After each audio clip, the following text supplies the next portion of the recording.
ಹಾಸನದಲ್ಲಿ ತನ್ನ ಸೊಸೆ ಶಶಿಕಲಾ ಕಣ್ಣಿಗೆ ಕಾರದ ಪುಡಿ ಎರಚಿ ಚಾಕುವಿನಿಂದ ಇರಿಯಲು ಯತ್ನಿಸಿದ್ದು, ಬಳಿಕ ಮೊದಲ ಮಹಡಿಯಿಂದ ತಳ್ಳಿ ಕೊಲೆ ಮಾಡಲು ಪ್ರಯತ್ನಿಸಿದ್ದಾರೆ ಎಂದು ಆರೋಪಿಸಿ ವೃದ್ಧೆ ಚಂದ್ರಮ್ಮ ರಕ್ಷಣೆ ನೀಡಿ ನ್ಯಾಯಕ್ಕಾಗಿ ಮನವಿ ಮಾಡಿದರು.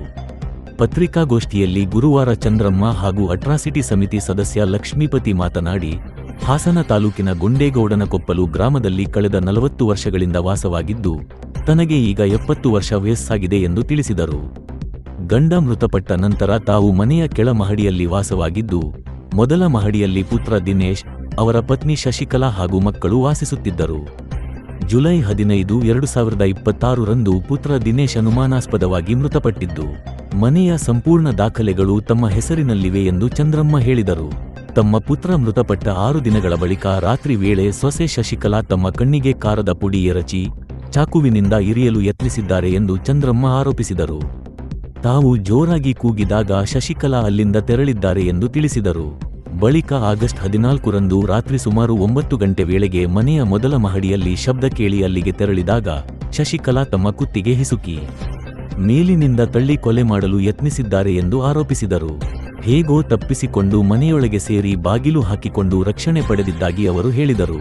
ಈ ಸಂಬಂಧ ಅಟ್ರಾಸಿಟಿ ಸಮಿತಿ ಸದಸ್ಯರ ಗಮನಕ್ಕೆ ವಿಷಯವನ್ನು ತಂದಿರುವುದಾಗಿ ತಿಳಿಸಿದ ಚಂದ್ರಮ್ಮ, ತಮ್ಮ ಪತಿ ಸ್ವಂತ ಸಂಪಾದನೆಯಿಂದ ನಿರ್ಮಿಸಿದ ಮನೆಯಲ್ಲಿ ಶಾಂತಿಯುತವಾಗಿ ಜೀವನ ನಡೆಸಲು ಅವಕಾಶ ಕಲ್ಪಿಸಬೇಕು. ಹಿರಿಯ ನಾಗರಿಕರ ರಕ್ಷಣೆಗೆ ಇರುವ ಕಾಯ್ದೆಯಡಿ ಪ್ರಕರಣವನ್ನು ಪರಿಶೀಲಿಸಿ ಸೂಕ್ತ ನ್ಯಾಯ ಒದಗಿಸಬೇಕು ಎಂದು ಮನವಿ ಮಾಡಿದರು. ಈ ವೇಳೆ ಮಾತನಾಡಿದ ಅಟ್ರಾಸಿಟಿ ಸಮಿತಿ ಸದಸ್ಯ ಲಕ್ಷ್ಮೀಪತಿ, ವೃದ್ಧೆಗೆ ಸೂಕ್ತ ಪೊಲೀಸ್ ರಕ್ಷಣೆ ಒದಗಿಸಬೇಕು. ಆರೋಪದ ಕುರಿತು ಸಮಗ್ರ ತನಿಖೆ ನಡೆಸಿ ಅಗತ್ಯವಿದ್ದಲ್ಲಿ ಕಾನೂನು ಕ್ರಮ ಕೈಗೊಳ್ಳಬೇಕು ಹಾಗೂ ವೃದ್ಧೆಗೆ ನ್ಯಾಯ ದೊರಕಿಸಿಕೊಡಬೇಕು ಎಂದು ಆಗ್ರಹಿಸಿದರು. ನಮ್ಮ ಮಗ ಅವನು 10 ವರ್ಷ ಆಗಿತ್ತು, ಅವ್ನು ಬಿಟ್ಟು 10 ವರ್ಷ ಆಗಿ ಹಂಗೆ ಅಲ್ಲೇ ಮನೆ ಕೇಳನು ಉಣ್ಣನು ಎಲ್ಲೆಲ್ಲ ಹೋಗನು ತಿನ್ನನು ತಿರ್ಗನು ಹುಷಾರಿರಲಿಲ್ಲ ಅವನಿಗೆ. ಹಿಂಗೆ ಬಿಟ್ಟು ಹಾಕಿದ ಮೇಲೆ ಏನಾಯ್ತು, ಇವಳು ಏನು ಮಾಡಿದ್ಲು, ಸ್ಕೂಲ್ಗೆ ಅಡುಗೆ ಮಾಡೋಕೆ ಹೋಯ್ತಾಳೆ. ರಂಗೇಗೌಡ ಅಂತ ಹಿರೇಳ್ಳರು ಅವರು, ಆದಿಚುಂಚನಗಿರಿ ಸ್ಕೂಲಲ್ಲಿ ಅವರು. ಆಮೇಲೆ ಅವನ್ನ ಕೈಯಾಗ ಹಾಕಿಂದು 10 ವರ್ಷ ಆಯಿತು. ಮನೆ ಮುಂದ್ಗಡೆನು ಮಂಜ ಅಂತವ, ಅವನು ನಮ್ಮ ಸೋದರ ಮಾವನ ಮಗನೇ, ನಮ್ಮ ತಾಯಿ ತಮ್ಮನ ಮಗನೇ. ಅವನು ಸೆದ್ದವ, ಅವಳಿಗೆ ಸಪೋರ್ಟ್ ಇದ್ದಾನೆ, ಮಾಸ್ಟ್ರು ಸಪೋರ್ಟ್ ಇದ್ದಾರೆ ಅವಳಿಗೆ. ಆಮೇಲೆ ಆ ಕಡೆಯಿಂದವ ಈಗ ಏನು ಪ್ರತಿಯೊಂದು ಎಲ್ಲನೂ ಸಾಧನೆ ಮಾಡ್ತಾವನೆ. ಅಕ್ಕಿಂದ ಹಿಡಿದು ರಾಗಿಂದ ಹಿಡಿದು ಅಕ್ಕಿ ಮೊಟ್ಟೆ ಎಣ್ಣೆ ಅಂದ ಪ್ರತಿಯೊಂದು ತರಕಾರಿ ಸೆದ್ದ ಸಾಗಿಸ್ತಾವನೆ ಅವನು ಮಾಸ್ಟ್ರು. ಅವನಿಂದ ಸಪೋರ್ಟ್ ಇರೋದ್ರಿಂದ ಇವನು ಮನೆ ಮುಂದ್ಗಡೆ ಮಂದಿನಿಂದವ ಒಂದು ಸ್ವಲ್ಪ ನಮಗೆ ಭಾರಿ ತೊಂದರೆ ಕೊಡ್ತಾವ್ರೆ ಅವರು. ನನಗೆ ಯಾರು ಸಾಕ್ಷಿ ಹೇಳಕ್ಕೆ ಬರ್ದಂಗೆ ಮಾಡ್ಯಾಕ್ಯಾರ ನನ್ನ. ಅಲ್ಲಿ ನೀನು ಬರ್ಕೊಡು, ನೀನು ಆಚೆಗೆ ಹೋಗು, ಬರ್ಕೊಡು ಆಚೆಗೆ ಹೋಗು ಅಂತ ಮಗನ್ನ ಆಚೆಗೆ ಹಾಕಿದ್ಲು. ಹೊರಗಡೆಗೆ ಟಾರ್ಪಲಾಕಿ ಮುಚ್ಚಿದ್ರು. ಅಂಥದ್ರಲ್ಲಿ ನಾನು ಬಾಚಿ ಬಳ್ದು ಒಂದು ಕಷ್ಟ ಸುಖ ಎಲ್ಲ ನೋಡ್ಕೊಂಡು ಅಂಥದ್ರಲ್ಲೂ ನಾನು ಸತ್ತಿಸ ಅವ್ನ ಮೇಕತ್ತಿದ್ದು ಮನೆಯೆಲ್ಲ ಕೆಚ್ಚೋದು ಬಡಿಯೋದು ಇದು ಮೇಲೆಲ್ಲ ಸೋರ್ತೈತಿ. ನೀರು ಆನ್ ಮಾಡಿಕೊಡಿ ಅಂತ ಕೇಳಿದ್ರು. ನೀರು ಆನ್ ಮಾಡಿಕೊಡೋಕ್ಕೆ ಆನ್ ಮಾಡಿಬಿಟ್ಟು ಮೇಕ್ ಹೋಗೋದು ಇವಳು.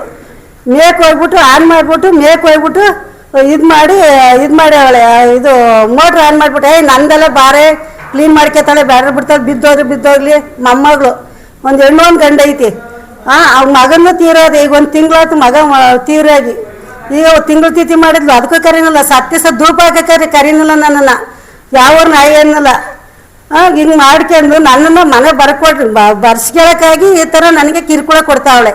ಮನೆ ಬರ್ಕೊಡ್ಲಿ, ಅವಳು ಎಲ್ಲರೂ ಹೋಗಿ ಜೀವನ ಮಾಡಲಿ, ಅನಾಥಾಶ್ರಮಕ್ಕೆ ಸೇರ್ಕೊಳ್ಳಿ ಅಂತ ಅವ್ರು ತೀರ್ಮಾನ ಮಾಡಿಬಿಟ್ಟಾಳೆ ಮನೆಯೆಲ್ಲ ನೋಡಿ ಮನೇಲಿ ಏನು ಪರಿಸ್ಥಿತಿ ಮಾಡ್ಯಾಳೆ ಅನ್ನೋದ. ಮೋಟ್ರೆಲ್ಲ ಸುಟ್ಟಾಗೈತೆ, ನೀರು ಏರ್ತಾ ಇಲ್ಲ. ಅವನು ಎದುರುಗಡೆ ಮನೆ ನೀರು ಏರ್ಸ್ಕೊಡ್ತಾವನಿ.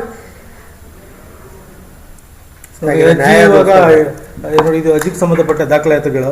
ಇದು ಒರಿಜಿನಲ್ ಡಾಕ್ಯುಮೆಂಟ್ಸ್ ಎಲ್ಲಾನು ಅಜ್ಜಿ ಹೆಸರಲ್ಲಿ ಇರ್ತಾ ಇದೆ. ಇದು ಯಾವುದು ಪಿತ್ರಾರ್ಜಿತ ಆಸ್ತಿ ಅಲ್ಲ, ಇದು ಸ್ವಯಾರ್ಜಿತ ಕೊಂಡಿರುವಂತ ಆಸ್ತಿ. ಗಂಡ ಕೊಂಡಿರೋ ಆಸ್ತಿ. ಅವ್ರ ಗಂಡ ಸತ್ತಿ ಆದ್ಮೇಲೆ ಖಾತೆ ಎಲ್ಲ ಅಜ್ಜಿ ಹೆಸರಿಗೆ ಬಂದಿದೆ. ನಾವು ಪೊಲೀಸ್ನವ್ರ ಹತ್ರ ಸರ್ ಎಲ್ಲ ಡಾಕ್ಯುಮೆಂಟ್ ಎಂಟೈರ್ಡ್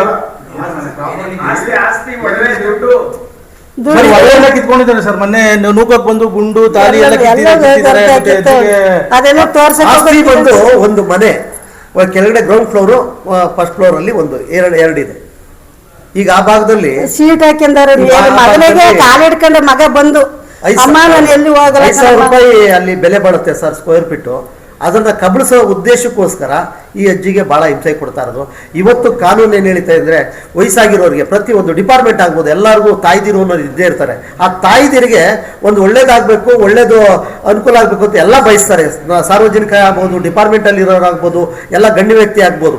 ಸೊ ಈ ತಾಯಿನ ನಾವು ಉಳಿಸೋದಕ್ಕೆ ನಮಗೆ ಒಂದು ಶಕ್ತಿ ಇಲ್ಲ ಅಂತ ಹೇಳಿದ್ರೆ ಈ ನಾವ್ ಏನ್ ಮಾತಾಡ್ಬೇಕು ಅಂತಾನೆ ಗೊತ್ತಾಗ್ತಾ ಇಲ್ಲ ಸರ್. ದಿನೇಶ್ ಮಕ್ಕಳಿಲ್ಲ, ಮೊಮ್ಮಕ್ಕಳು ಚಿಕ್ಕವರು.